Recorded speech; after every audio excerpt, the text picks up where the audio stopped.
the stock market HQ market update technical analysis for March 13th, 2022. There's been a lot of stuff happening in the market over the last 4 weeks, so we really want to take a look at that and try to understand what's going on in the market. So our theme we're kind of looking at this week is market psychology. So market psychology of investors is really broken down into 5 concepts. Expectations, price discounts everything, all known information. Prices are not random. History rhymes, it does not repeat, and patterns are independent of time. So I want to start off by looking at the volatility index or the fear gauge. So within the market, generally whenever there's some kind of concern, there is fear, which causes a sell-off, which is due to some kind of catalyst. And we can see in the market here, this happens pretty consistently. This is what these spike peaks look like in fear.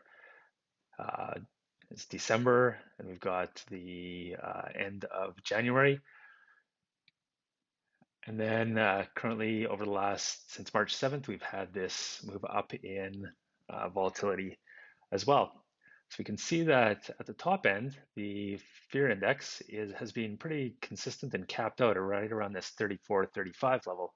Now there's 3 main kind of fears or concerns in the marketplace at the moment, and those are the Russia-Ukrainian conflict, interest rates, and earnings reports, not only of the past month, but also going forward into the mid-April timeframe.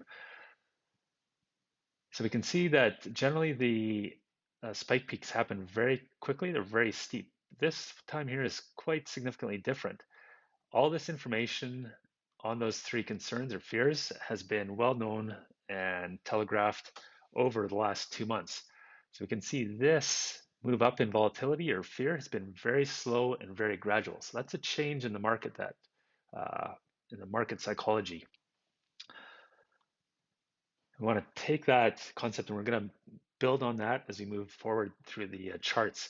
As well, we want to take a look at the momentum indicator. We can see that the momentum at the current moment is consistent with previous peaks or highs in momentum. And as well, generally, when this black line crosses below the red line, that's a signal that there's going to be some kind of a change in the existing pattern. So just to kind of confirm this volatility pattern, long, slow volatility pattern, I'm going to take a look next at the CNN Fear and Greed Index. And currently at the moment, it is down at this 16 level. But if we look over to the right side and we look at the previous close yesterday, or last Friday was 15, 1 week ago was 13, 1 month ago was at 21. So we've been at that extreme fear level for at least a month now, which is just not consistent with general market psychology and shows that there's some kind of longer term underlying fear that's been in the marketplace. Next, we want to look at the NASDAQ McClellan oscillator, which helps us identify the buy zones and sell zones and see if the market is overbought or oversold. So again, looking back over to the September, October, November timeframe, the general pattern is rise up followed by some kind of breakdown below the trend line down to an oversold extreme level. Market rises back up again, breaks down below that pattern. And so at the moment, or over the last kind of 6 weeks since late to December, early February, we've had this pattern, which is currently looks about like that. So you can see that the market, all it looks like it needs is some kind of a catalyst. So right at the moment, it's pretty close to the actual buy zone, but it's time when we want to be really cautious here because we do have that elevated level of fear. And we're not sure if there's going to be some kind of a spike peak, a catalyst that's going to take us higher, or if the volatility is going to decrease. And as we look at this overbought, oversold oscillator here, it does look like there is a possibility that it could break down and we could get down to that extreme level somewhere around the kind of 70 to 80 mark there, which has been kind of consistent. As well, I'm going to be very careful with this momentum indicator because it's right at that neutral level, which tells us that it could go, that the market could go either direction at the moment.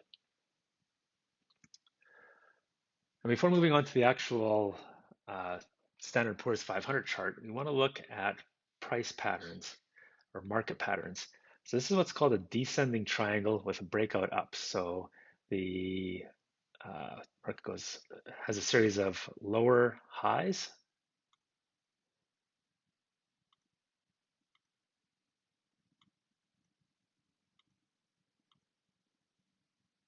So the market has a series of lower highs, which is and kind of a trend support line right here, where investors come and they decide that the market is too cheap and they start buying.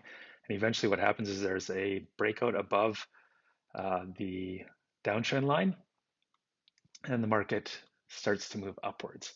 So it's a descending triangle with a break up pattern. Now, statistically, that happens 36% of the time with a breakout up from a descending triangle. Next, we want to have a look at the descending triangle with a breakout down. This happens 64% of the time, and statistically.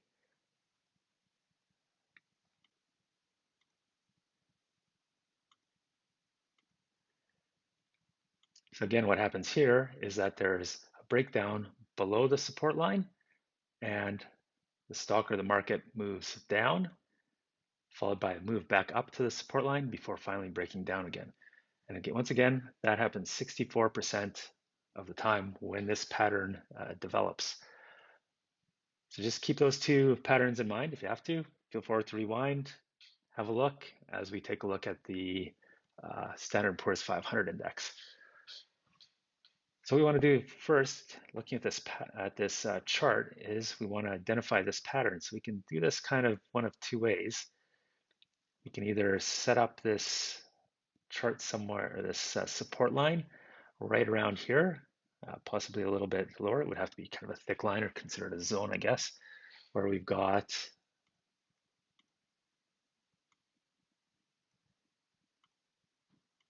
a number of touches of that support line. We've got 1, 2, 3, and 4 touches of that support line. So that's very clearly a descending triangle pattern. We could also take that pattern, we could also extend that almost all the way back to September, October level, and we could kind of do a little bit of a looser kind of formation there with the descending triangle.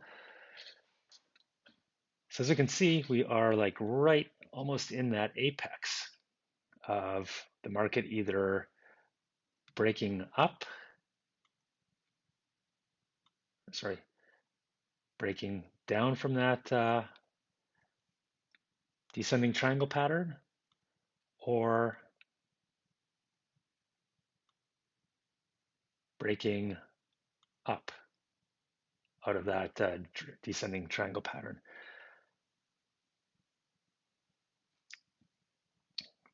So we're just going to keep an eye on that triangle pattern. So remember, when this pattern develops, 64% of the time statistically, it's a breakdown. 34% of the time statistically, it's a break up out of that pattern. But keeping an eye on that pattern, we've got to look for some kind of confirmation as to what could possibly happen here. So next we want to take a look at the money flow index. So as we look at the money flow index, we can see over here that the money flow index has not actually been breaking down. It's been trading right in this little range here. As a reminder, when the indicator gets down to 20, that is considered to be oversold, just like it was here. And when it gets above 80, that's when the market's considered to be overbought. Right now, we're just right in this neutral zone, which tells us that there's room to the downside from 35 down to 20, but there's also room to the upside from 35 up to 80. So it could go either way. Next, we want to look at our momentum indicator. Our momentum indicator is very clearly in a downtrend here. However, it is at a very low position, which means that there's not a lot of more kind of room to the downside. very similar to our money flow index. Not a lot of room to the downside, but there's definitely room.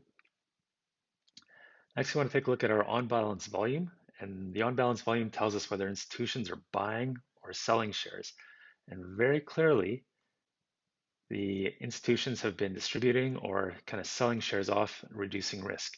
That's because big money managers don't like uncertainty, and there's not a lot of certainty surrounding the Ukraine-Russia conflict at the moment, as well as not a lot of certainty regarding interest rates.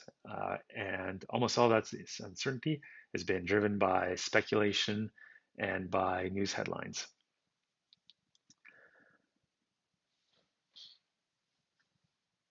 So again, we just want to start, now we want to take a slightly different focus here and look at what would have to happen for the market to break down, because that's a real concern here. So over on this left-hand side, we have what's called the volume by price indicator, which shows us that all this black and red lines, they show us the number of shares of the buyers that have bought at a particular level. So up here we've got, these are all the people that bought up around that 4,700 mark. If we go down, we can look and we can see this. This is all the buying or selling that's happened at the kind of 4,250 mark. Once we get down below the right around this current level here of around 4,250, we can see that the number of buyers, that there's basically been no buying or selling in this range. There's been virtually no buying in this range, which means that there are no potential sellers in this range that would be selling at break even. Anybody that starts to sell in here below this triangle price are all people that bought at a higher level. So anybody that starts to sell now would be selling at a loss. So for people to start to sell at a loss, there would have to be some kind of catalyst which would cause an increase in fear above previous, cause a spike peak on the volatility index, which would cause people to accept taking losses versus simply just holding onto their positions with the market returning to normal once the negative headlines or negative news or negative catalysts are finished or complete. So that's what it would take, is some kind of significant fear by all these people who bought at higher levels based on some kind of catalyst, who are selling just purely on fear and emotion, which would cause the money flow index to drop to 20, which would cause the momentum indicator to drop, and which would cause the on balance volume to deteriorate. Now we're not going to know. Now once that kind of once that catalyst is achieved and that move happens, and that's when we start to look for a change in the trend. And this really becomes what we're looking for, is something that causes institutions to come in and start buying and accumulating shares. And we would see that on the on balance volume. We would also see that on the money flow index by a breakout of that channel. And we would see that on the momentum indicator with the momentum changing direction and moving up. So that's where the market's at right now. If we look specifically at the apex of this triangle, this almost perfectly coincides with the US Federal Reserve meeting, which they're expected to announce their interest rate policy on Wednesday, March 15th, or March 16th, sorry. And it gets right close to that apex. So the next few days are going to kind of be the deciding factor as to what direction the market starts to move. and the market will move either based on, will be moved based on a catalyst. That catalyst can be positive or it can be negative. It can also be the removal of something that is causing fear in the market. So it can be either a de-escalation in the conflict in Ukraine and Russia, uh, investors becoming desensitized to the headlines in the market, which would cause less fear in the market, or it could be the interest rates not being as bad as feared. So that's what's happening in the market at the moment. Hope that helps with some educational information here to help you understand what's going on. Thank you very much.